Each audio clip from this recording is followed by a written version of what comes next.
This business is surrounded so much by leverage.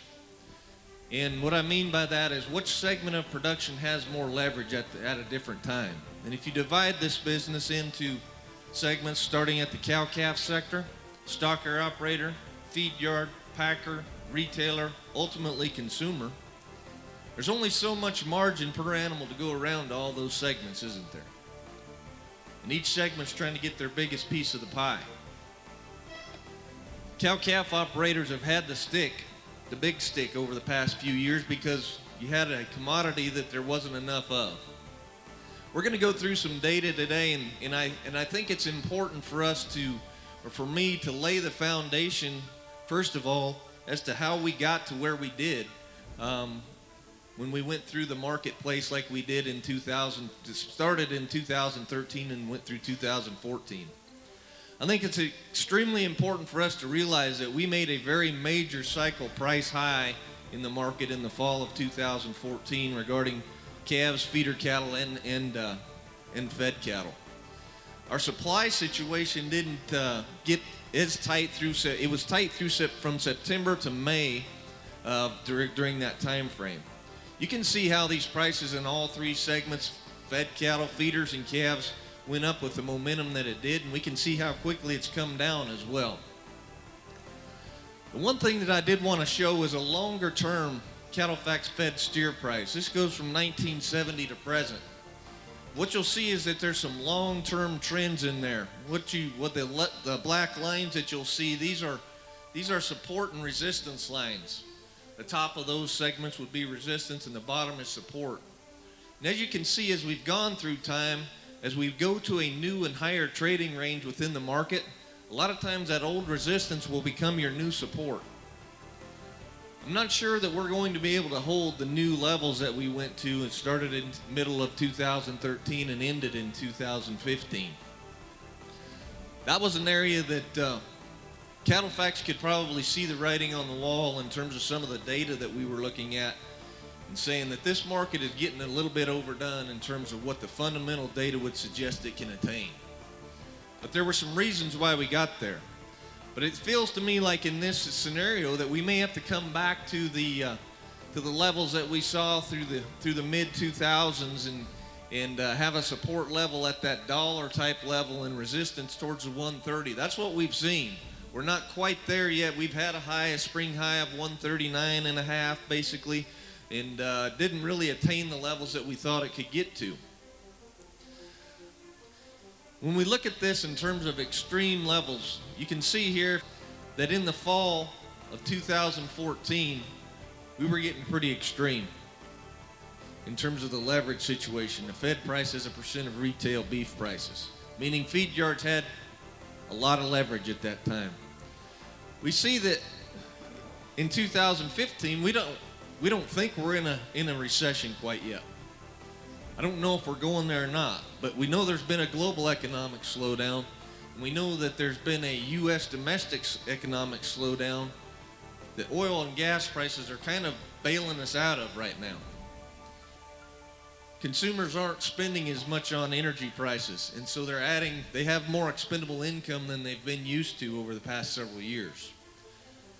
The other thing that happened in 2015 was our export market depleted due to the global economic slowdown. We had over 1.5 billion pounds of less product that we were shipping overseas. Nearly a $3 billion decline in terms of the value. Where's that going to fall back on?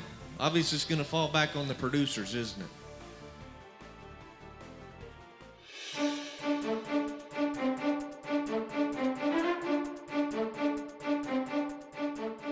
If there's one word that I could describe Superior as, it's marketers. We market cattle all over the United States. But first and foremost, we market cattle load lots at a time. When I talk about load lots, I'm talking about 48,000 pounds at a time. And we market these cattle for immediate and future delivery, both on contract.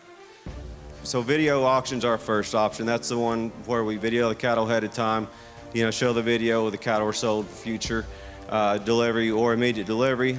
The other option is the country page, and this is an internet listing. It's really kind of a private treaty type auction, but this gives you the option to market your cattle any day of the week instead of just on sale day.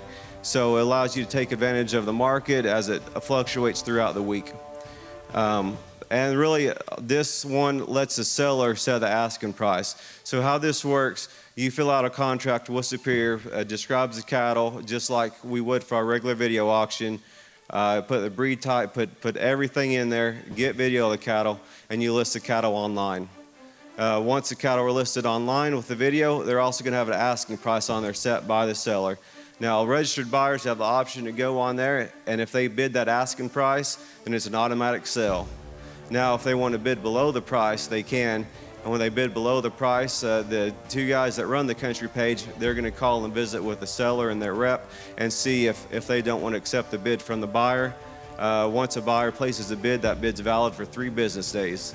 Like we've already mentioned, Superior is the largest cattle merchandiser in the U.S., and as I showed you, we've got 8,000 buyers, so we also have the largest active buyer list in the United States. We can sell the cattle on contract for immediate or future delivery.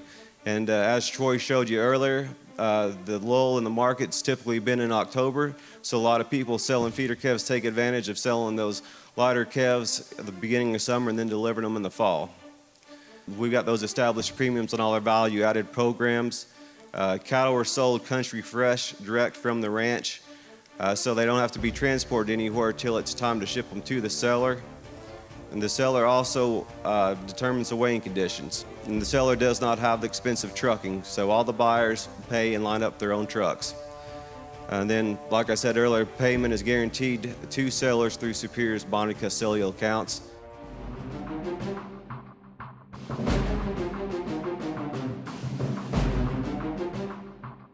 But back in 1974 at our cattle auction at the time, we owned a facility in Junction called Junction Stockyards. We had the Extension Service come and talk about bulls and what bulls you need to select. The better bulls, the mediocre bulls, the plain bulls. And they had a demonstration of bulls there that day, 4 different bulls that were there. One was just an outstanding English bull. You couldn't go wrong using that bull. The next bull was an exotic bull. That bull is also real good. Then they had another bull that was there that was a purebred also. Was just a mediocre bull, lacked a little bone, not quite the conformation needed to be. Then they had the 4th bull, a crossbred bull, just an old crossbred bull. Probably none of you today would have bought that bull if you'd have seen it.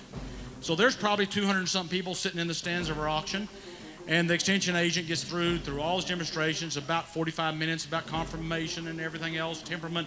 He asks the question then of the audience, which bull would y'all select if y'all are selecting that bull?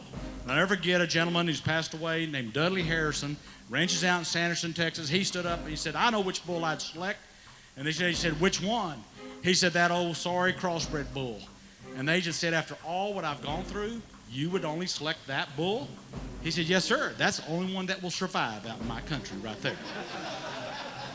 So sometimes we look at our demographics about what will fit our areas, and we go to a lot of these programs we go to, and we take home ideas and we take home concepts, but we also got to take home and look at our particular rangeland, our particular environment. What do we have to work with? And so those are important things that you need to begin to look at as you take these programs and how you apply them to your operation.